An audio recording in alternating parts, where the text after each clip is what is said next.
something that a lot of people might not know about me is that 9/11 was the turning point for me of fully embracing my gift, accepting the fact that this is my soul's journey here in the physical world. What's up, everyone? Tanya here with PopCulture.com, and I'm so excited to welcome back one of America's favorite psychic mediums, Theresa Caputo, whose new Long Island medium special in memory of 9/11 premieres September 9th on TLC and Discovery Plus. Ms. Theresa Caputo is here with us. Theresa, thank you so much for joining us today. Oh, well, thank you so much for having me. It's so great to see you as always. Yeah, and it's so nice. I know that we're kind of getting into normalcy right now with things. And, before we do talk about the show, I want to congratulate you on a bunch of things. You're finally out on the road for Live, the experience, after rescheduling some previous dates. And now you're gearing up to be a grandma. So how have you been doing and how are you feeling?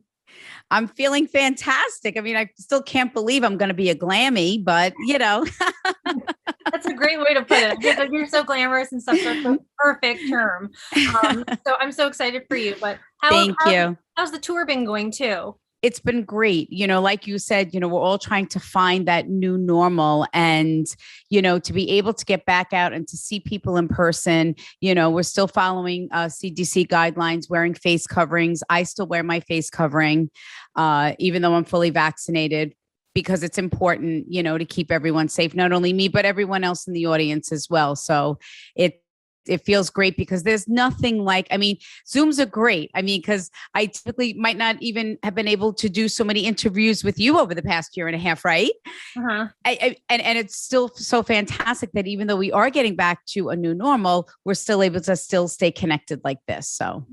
And I know something we all love about you is how you use your gift to bring peace to others. And that is something we're going to see at the forefront with the new TLC special, Long Island Medium in memory of 9/11. The ads have come out. There's been a lot of fodder, a lot of people talking about it. And, there is a little bit of controversy, backlash to it. And I want to give this to you, the ground to talk about. There are some sensitivities over the subject matter, but what do you want to say to those who are misunderstanding your intent? And these participants who I want to say right now, they were actually willing to be part of the show. So please go on. Mm-hmm. I think that is one of the biggest things, that there are a lot of misconceptions in general about the world, and more importantly, myself and my gift. My thing from the beginning is always, nobody has to believe in what I do. I want them to believe in an afterlife, to know that all the things that go on around them is their loved ones, reaching out and letting them know that that soul bond can never and will never be broken. This 9/11 special, I was so honored to be able to do this because on so many levels. And something that a lot of people might not know about me is that 9/11 was the turning point for me of fully embracing my gift, accepting the fact that this is my soul's journey here in the physical world. Was after 9/11, because a lot of people were left with more burdens and guilt and what happened to their loved ones. They weren't able to recover their loved one's physical body. A lot of people also have been affected long after, even 20 years after 9/11.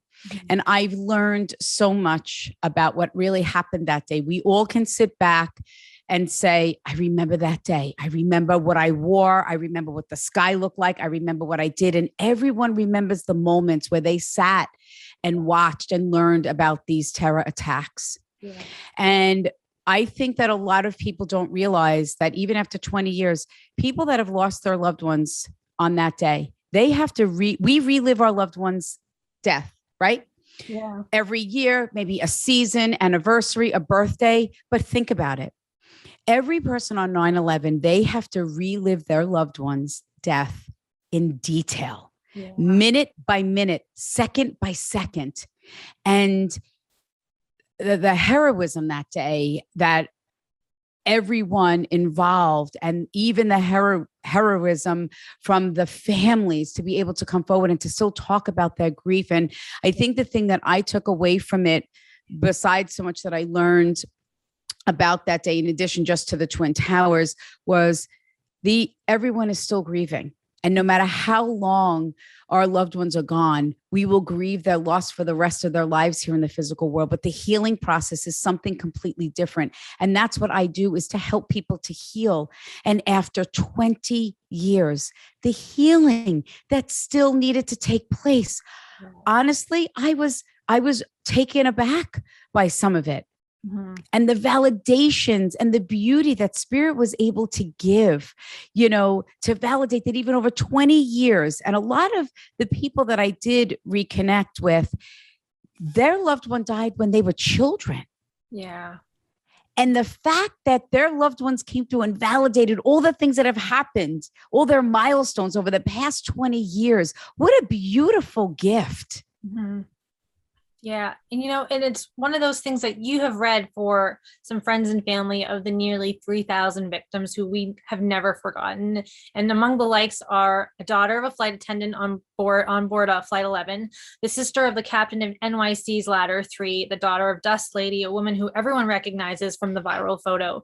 So what was it like for you being able to help these individuals find this kind of peace from the event that has changed the world? And again, you said it's a grief that we've all shared, but it's something that they're feeling every day because it's what the world events are, what the news is. There is that impact that's hit everybody. I just feel like it's something that's so powerful also that you are able to help these people. But what's that been like for, them trying to find peace, and especially with all this that's happened? I mean, it was amazing because you said it. I'll use the Dust Lady, for example. Mm-hmm. Everyone has seen the pictures, right? Yeah. But never in a million years would I think or fathom that her daughter would be sitting in front of me.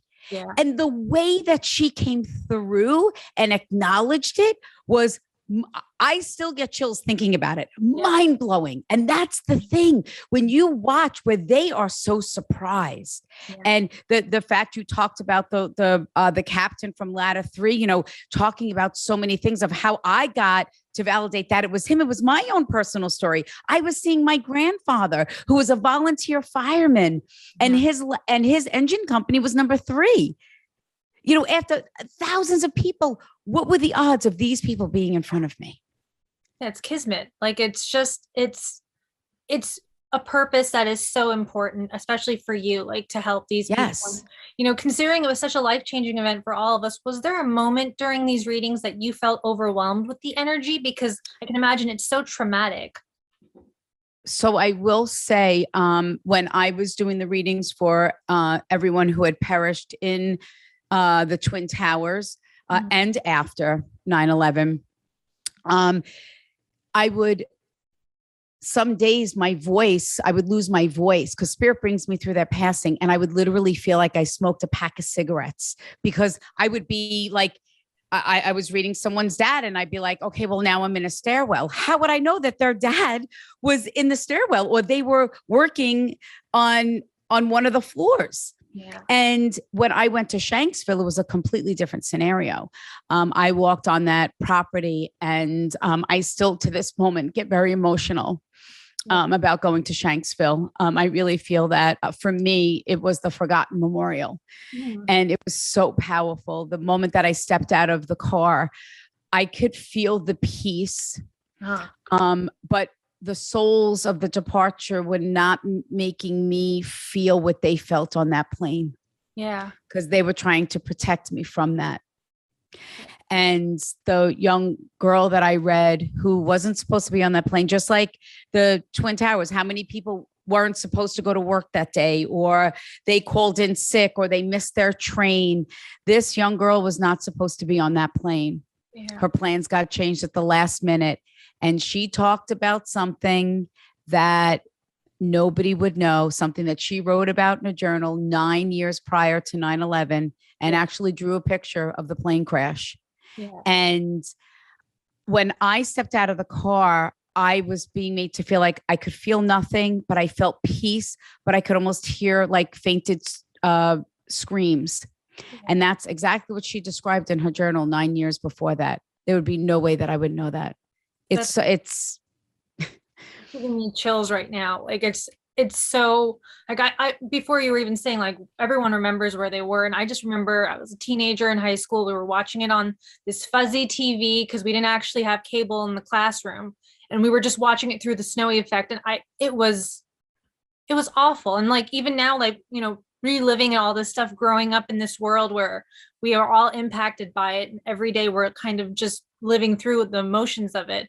You know, in addition to reading all these people, you also visited these sites, and Shanksville was one of them. And I also saw it. You got very emotional. And was visiting these sites like, was it any different from the different energy from another site? Like if you went to the memorial in you know, New York City versus Shanksville, was there a different energy during these places?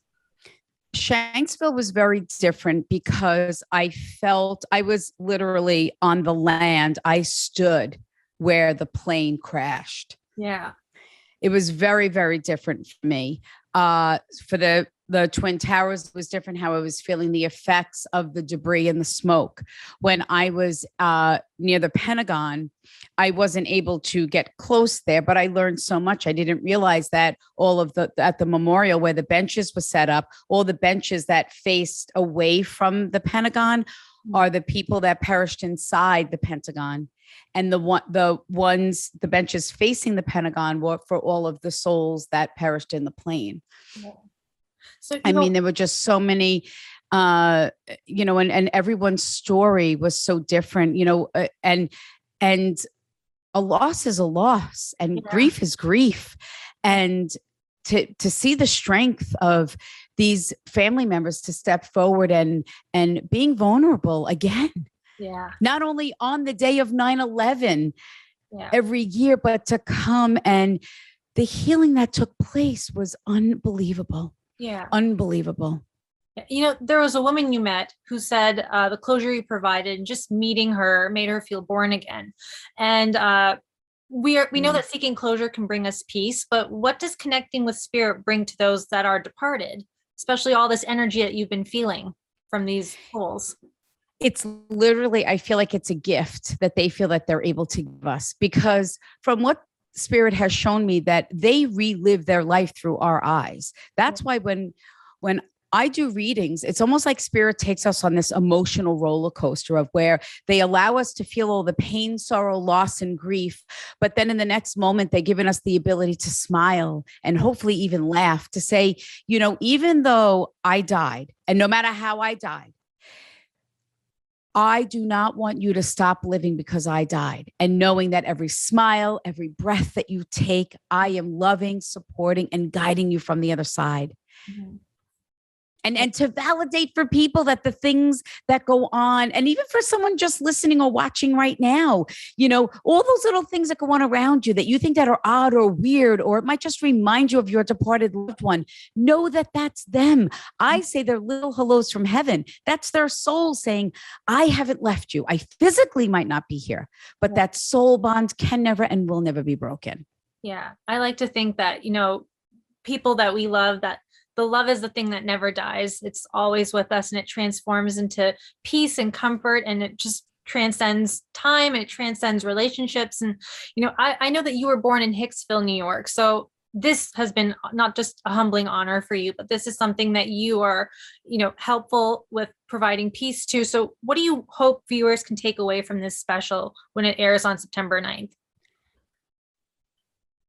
As always, I hope they take away knowing that there truly is more to life than just here in the physical world, and that maybe we will remember other sites like Shanksville and the Pentagon, and maybe every 9/11 saying a prayer for the families that are still here, that are still trying to, you know, put the pieces back together and to grow up and live their life without maybe their parents and or a sibling. So to have maybe a little bit more compassion, you know. Yeah. Teresa, thank you. And by the way, I still live in Hicksville. I still live right next door to my parents. Yeah, that's good. It's nice to have family nearby. So I love that. But, Theresa, thank you so much for, taking the time today and sharing a bit of your heart and your soul. I love you so much. I know everyone is such a big fan of yours, and they know you bring such a beautiful gift to the world. So we will all be watching and sending our love and prayers to those you spoke to as well. Long Island Medium in Memory of 9/11 airs September 9th on TLC and Discovery Plus. For more on Theresa and all your favorite stars, keep it locked to popculture.com for the latest.